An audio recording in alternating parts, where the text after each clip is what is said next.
props to Brian, B&B Booking, for helping put all this together.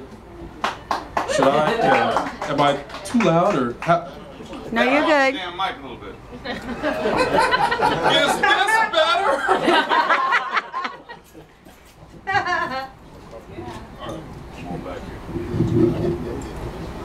better? It's funny because, you know, usually I'm out in the crowd looking at people like on the Hank stage, and this is, yeah.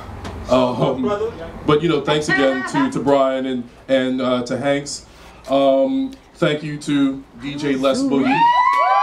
Yay, Les.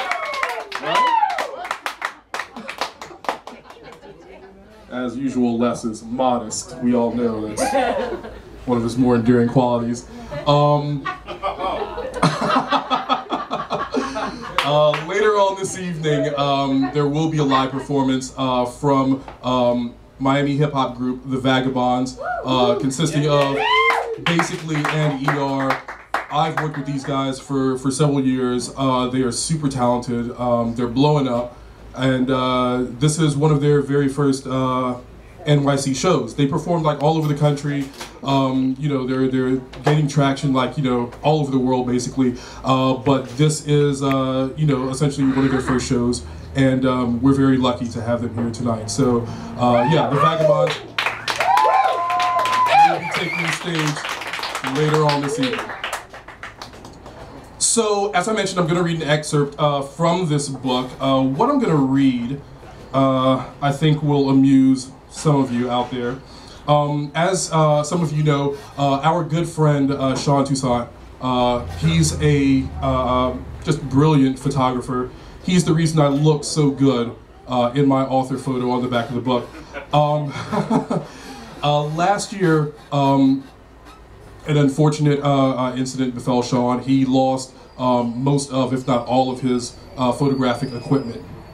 And so what we've done, because, you know, we're such a tight-knit family, we love each other, and what we've done for him is we held a fundraiser, you know, just to help him, you know, get back up on his feet and, you know, score some new equipment and just to get the ball rolling again.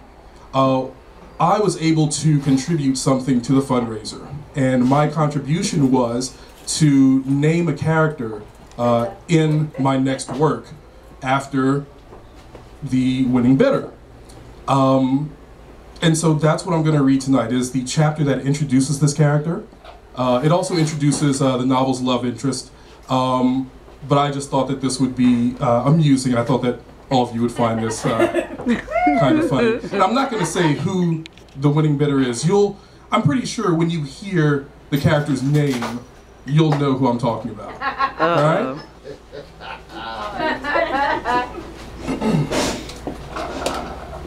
There was a bidding war for that, by the way. That's what I hear, yeah. Yeah. Okay.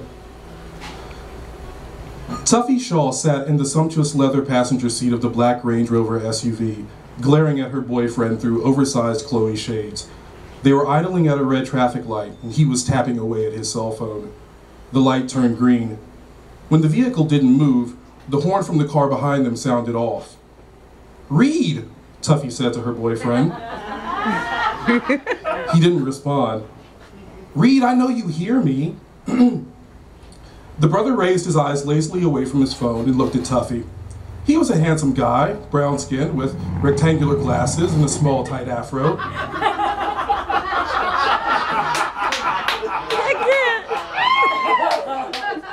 And a silver Rolex watch hung around his thin wrist. Reed remained silent as the car horn continued to blare behind them. Tuffy waved her hand at the traffic light. "Green means go," she said.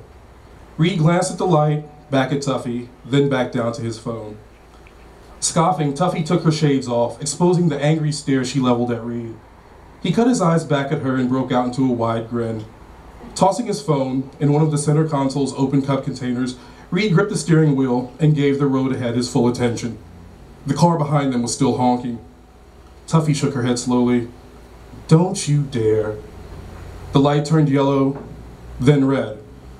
The Range Rover lurched forward as Reed mashed his foot on the gas pedal, sending the vehicle through the intersection just as the cross traffic approached. Tuffy balled her fist and beat Reed against the shoulder and arm. You asshole, she said. Watch out now, stop it, Reed said, before you make me crash this truck and kill us both. Tuffy ended her assault on her boyfriend's arm. Asshole, Reed laughed. They drove for a while in silence, Tuffy glaring at Reed the entire time. Asshole, she said again. You still mad about what happened at the red light? Baby, that's in the past. You got to let that go. No, I'm not talking about what happened at the red light. You know what I'm talking about. Reed chuckled derisively. Oh, you're still upset about that. Of course I'm still upset about it, you motherfucker. I caught you red-handed. Well, you weren't supposed to. You weren't supposed to see that. Oh, shit. Wasn't supposed to see it. Tuffy balled up her fist again. How about you weren't supposed to be doing that? What did I tell you, Tuffy? Reed asked. It's not something that could have been helped. There was no choice in the matter. Oh, really? So you're saying you had no choice but to fuck that ratchet-ass hoe? Reed shrugged, nodding his head yes. I don't understand you, Tuffy said. I tried to understand, I tried to forgive and forget, but it's obvious you don't care about me. You don't care about us. She swallowed. You're just going to do what you want to do. Reed shrugged and nodded again. You know what's even more fucked up, Tuffy asked? You haven't even said you were sorry. You didn't say sorry before and you still haven't said it. Reed sneered. Sorry for what? You should be the one apologizing. Acting a damn fool, coming into my house breaking shit. My action figures I bought off eBay. He shook his head in disgust. Tuffy's forehead constricted. Are you joking? I can't tell. Talking about some action figures? You're joking, right? But the look on Reed's face indicated he was most assuredly not joking. Tuffy set her jaw and placed her sunglasses back on her face. Please stop the car. I would like to get out here. Reed laughed. Fuck out of here. Please stop the car. I no longer want to ride with you. I want out, right here. I'm not doing that, Tuffy. Oh, you're not? The SUV pulled up to an intersection at another red traffic light. Tuffy took the opportunity to hop out right then and there, slamming the door shut and giving Reed the middle finger. Reed rolled down the passenger side window.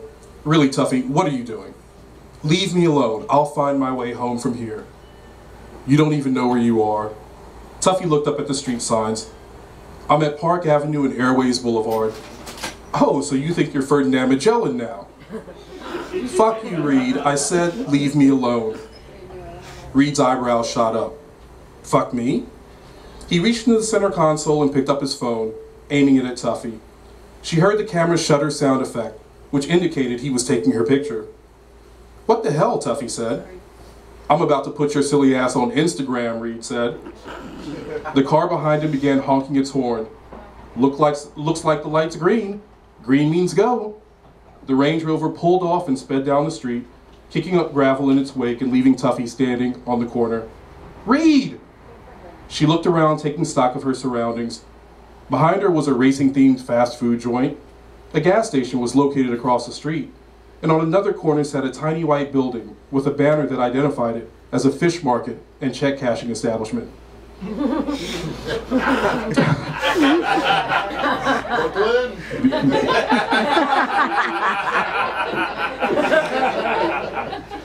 Tuffy groaned, lowering her sunglasses to read the small sign sitting at the intersection's fourth corner. Welcome to Orange Mound. Thank you.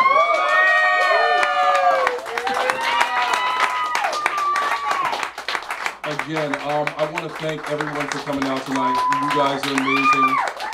I love you all. Les is going to get up here and play some more tunes. Please, hit up the bar, hit up my man Mark. Let's make sure to tip him well. He's an amazing bartender, so let's hook him up. And as I said, I've got a few more books for sale. So come holler at me if you want one. All right? Thanks a lot, guys.